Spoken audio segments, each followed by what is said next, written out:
நீங்கள் பார்த்துக் கொண்டிருப்பது தமிழ்நாடு முக்கிய செய்திகள்.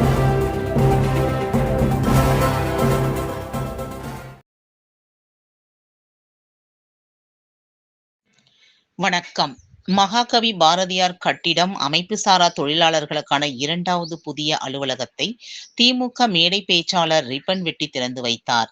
திருவள்ளூர் மாவட்டம் ஆவடி காமராஜர் நகர் வணிக வளாகத்தில் மகாகவி பாரதியார் கட்டிடம் மற்றும் அமைப்புசாரா தொழிலாளர் சங்கத்தின் 2வது புதிய அலுவலகம் திறப்பு விழாவானது மாநில தலைவி ஆவடி தனலட்சுமி தலைமையில் நடைபெற்றது. இதில் சிறப்பு அழைப்பாளராக திராவிட முன்னேற்றக் கழகத்தின் பேச்சாளர் அமுதநேசன் கலந்து கொண்டு ரிப்பன் வெட்டி திறந்து வைத்து உறுப்பினர்களுக்கு பரிசு பொருட்கள் வழங்கி சிறப்பித்தார். அதனைத் தொடர்ந்து புதிதாக இணைந்துள்ள உறுப்பினர்களுக்கு மக்கள் வழிகாட்டி இயக்கத்தில் தலைவர் ராஜேஷ் கட்டுமான நல வாரியம் மூலமாக தமிழ்நாடு அரசு வழங்கக்கூடிய பல்வேறு திட்டங்களை குறித்து விழிப்புணர்வு உரையாற்றினார். இதில் மாநில செயலாளர் நடராஜன், மாநில பொதுச் செயலாளர் கோபாலகிருஷ்ணன் ஆகியோர் கலந்து கொண்டனர்.